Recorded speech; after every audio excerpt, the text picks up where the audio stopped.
guys, sa video ito gagawa tayo ng no oven chocolate cake. Let's go, umpisahan na po natin.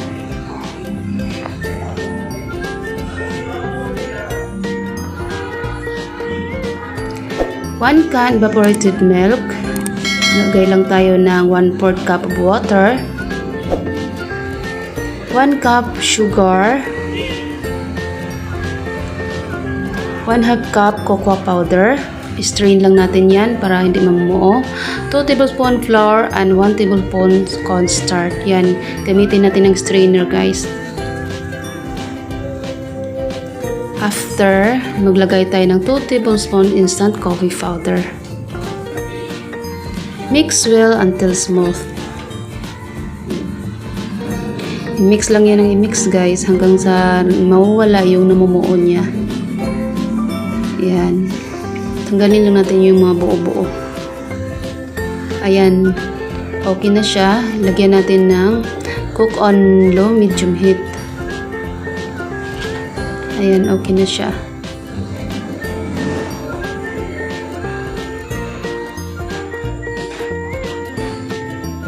Maglagay rin tayo guys ng 2 tablespoon butter. Ayan. I-strain din natin siya guys para mawala yung ano niya namumuo. Tapos i-set aside natin yan para lumamig.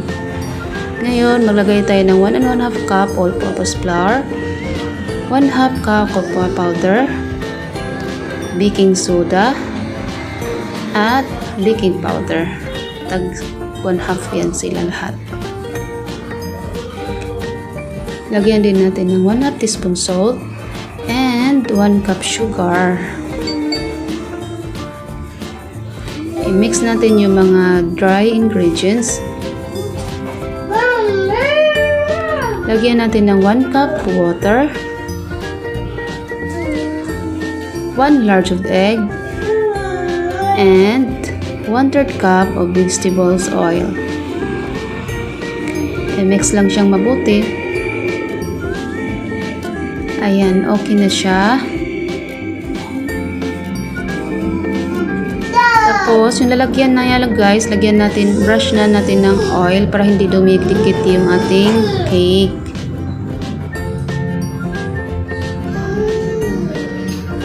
Pagkatapos yan, lagyan din natin siya ng harina para hindi magdidikit-dikit yung ano natin ilagay dyan. Madali siyang matanggal.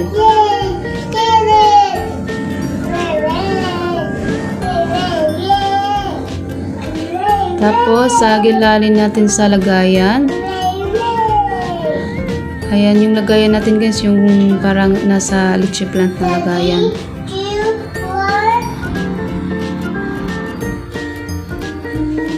Ayan, tak-tak lang natin yan para maging okay. Pagkatapos, lagyan natin ng foil. O, ayan, ilagay na natin yan sa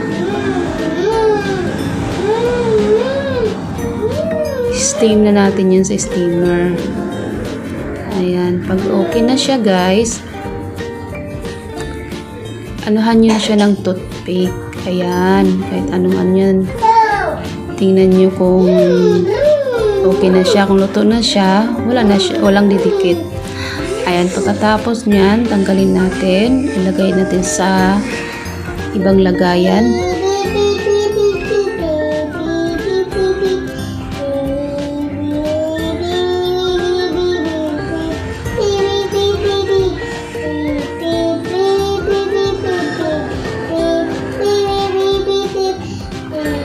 Tak-tak lang natin siya hanggang sa makuha natin. Ayan, ilagay na natin sa lagayan. Pagkatapos, yung na-set aside natin kanina guys na ginawa natin, yan ang ilalagay natin sa toppings. Pwede rin kayo mag-toppings dyan ng pagkatapos ng chocolate. Pwede nyo rin lagyan ng peanut or marshmallow para maganda. Pwede rin yan pang business. Kaya, ayan lang guys yung may share ko sa inyo. Subukan nyo guys, no oven yan, madali siyang gawin at masarap. Ayan. Salamat sa panonood nyo. Ayan guys, yung ibang ano niya. Kung anong gusto mong ilagay na toppings pwede. Kaya ayan na guys ang finished product natin. Napakalambot, napaka-moist niyan. Oh, ayan. Ang sarap.